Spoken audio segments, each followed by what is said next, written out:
Hi, welcome to Teen Pride Book Talk. My name is Lucy, and this is the show where each episode I take a little bit of time to discuss a young adult novel that is inclusive and representative of folks in the LGBTQIA plus community. The book that I want to share with you today is called Everybody Looking by Candice Iloh. And I'm including this book in this series today because it is a book that explores queerness, identity, and agency. It is the story of Ada, who is a Nigerian American high school student.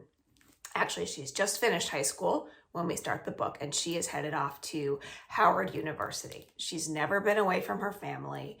She lives with her Nigerian father, who is well-meaning, but he's very strictly Christian. He subscribes to a very heteronormative, patriarchal way of living, and he doesn't really allow her any agency. She doesn't see much of her mother. She talks to her occasionally, but her mother has some memory problems, and her mother is also pretty toxic for Ada. She never knows which version of her mother she's going to encounter, and that kind of confusion has really scarred her a little bit. So the narrative of this book is written in verse, and it goes between Ada's new experience at college, and it goes back to 6th grade. There are some chapters that go back to 2nd grade. There's some in 12th grade. It is not linear. It's not chronological. It skips around, and it sort of fills in the pieces that explain to us why Ada is the way she is about a lot of things. I read a review of this in Teen Vogue, and they said the way Black girls are taught their power is usually through their proximity to a heterosexual union. And Ada is no exception to this. When she gets to college, she continues to define herself through that same heteronormative lens that she's grown up in. And she takes a job as a manager to the boys' college basketball team. That exposes her to a lot of sexism and masculine toxicity, sort of the conversations that they are having around her as if she's not there. She begins a relationship with one of the basketball players because she feels like it's what she's supposed to do. She's never had any agency over herself or her body.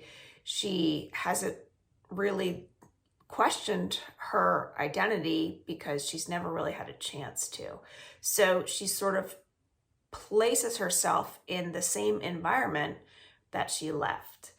And as you go back into 2nd grade and 6th grade and 12th grade, you start to understand more about why Ada might put herself in those situations and not really want to start to question her identity and take a deeper look inside of herself.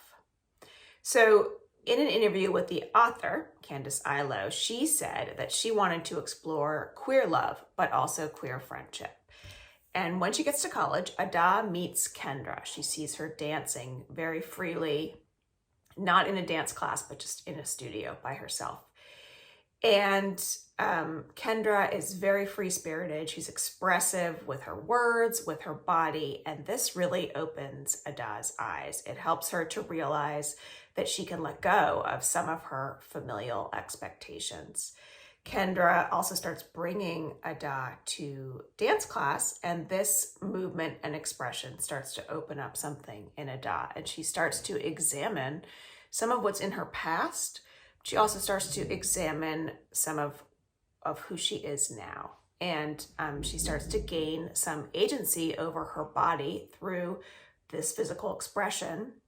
And she starts to look at her sexual identity, and she really ends up in this friendship, this deeply loving friendship with Kendra. So the dance environment is bringing up some of her old traumas and triggers, and this is part of the journey that she has to go through. Dance becomes very important because every time she's there doing this dancing, she is discovering new things about herself. So the author, Candice Iloh is showing us through this book how creative expression through movement can show us ourselves. And I think ultimately this book is about agency and Ada discovering who she is and taking ownership of who she is. But also, I think it is about being seen and being allowed to be yourself and finding the environment and the place that allows you to do that. That might not be the college that you thought was your dream to go off to. It might be a dance studio. It might be both. But the author does a great job exploring that. I really liked the fact that this novel was written in verse. And if you like novels in verse, this one is beautifully crafted, and I think you'll enjoy it.